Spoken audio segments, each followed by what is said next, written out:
What I can speak on is how closely this aligns with Zig's other work. Zig is notorious for the downtrodden lowly bottom with an absolute asshole of a top, and that is no different here.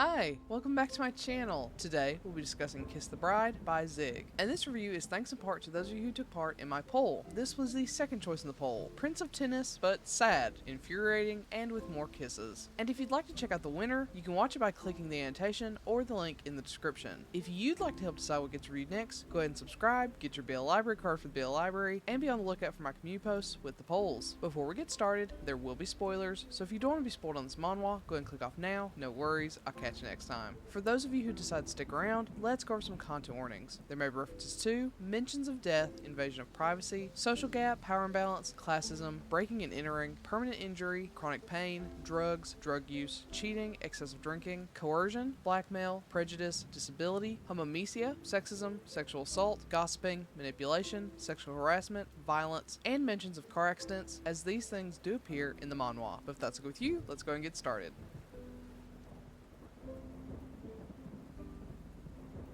Javier has worked towards one goal, becoming Duke, but even after his father's death, the position is still out of his grasp. His father left behind a stipulation. Javier must get married to claim his birthright. Javier is disgusted. He has no intention of marrying anyone and having an heir anytime soon, but that is the one barrier keeping him from obtaining what he's been working toward his whole life. He's unwilling to give up, but doesn't know how to proceed without giving in and marrying a woman. In the middle of his frustration, he catches sight of someone he hasn't seen in years. Jaewon. Jaewon was someone he played tennis with long ago, and it's then that it occurs to Javier that while he has to get married, there was nothing in the stipulations that said it had to be a woman. With a new plan in mind, Javier sets out to find Jaewon. Jaewon, meanwhile, is struggling. He was once a prolific tennis player, but after an unfortunate accident, he can no longer play and deals with chronic pain. What little relief he gets is from smoking weed, which is illegal, but it's the only thing that keeps him comfortable. While trying to live his life, he finds himself bombarded by news regarding Javier, a man he has fostered a secret love for since they met. Imagine his surprise when he gets home and finds Javier waiting for him in his living room. Instantly, Jaewon internally questions whether or not this is a sign that Javier might love him, especially when Javier tells him they're going to get married. But Javier draws the line. This is just to get around his father's posthumous rules. Jaewon, despite knowing there probably isn't hope, wonders if this isn't all because Javier might have feelings for him. So he makes Javier swear that he won't have sex while they're married. Begrudgingly, Javier accepts, but promises to make their time a living hell together. Jaewon accepts, and so the two begin their false marriage. Javier is an asshole, but Jaewon can't stop loving him.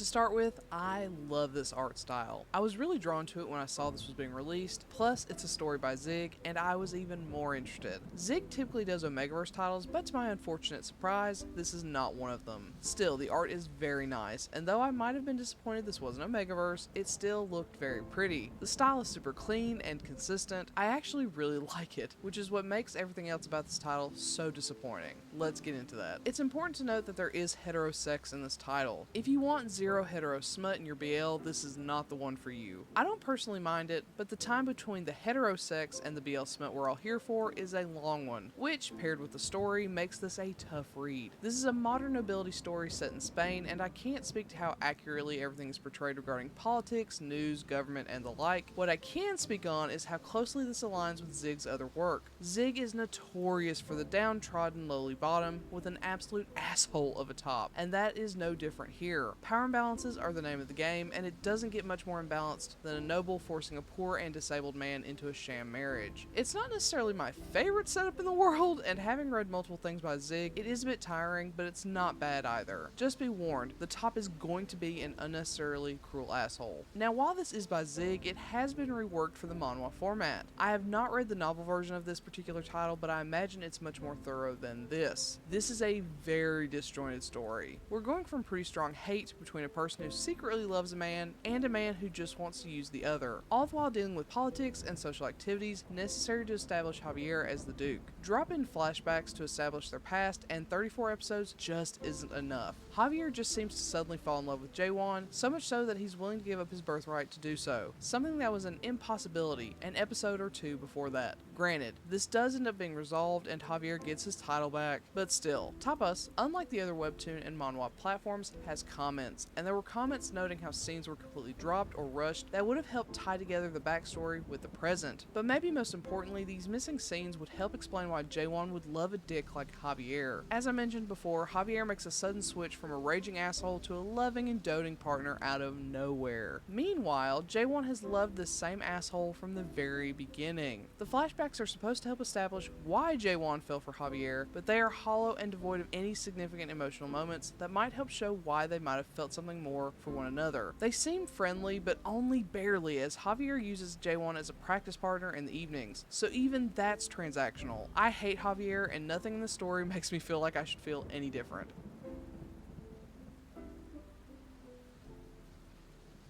With all that being said, beautiful art can make up for a lot, but not in this manhwa. The story is really bad. I imagine many people wouldn't have liked it anyway, since Zix is notorious for being toxic and cruel, but even ignoring that, the story is just bad. It's rushed, nonsensical, and severely lacking in both the smut and romance departments. This is a huge miss whether you're a Zig fan or not. I really hope the artist has more stuff licensed in the future because I'd love to see their work again, but this was an unfortunate showing. So, have you read Kiss the Bride? If so, what do you think? Do you agree with my assessment? Do you not? Let me know in comment below. Otherwise, I'll catch you next time. Bye!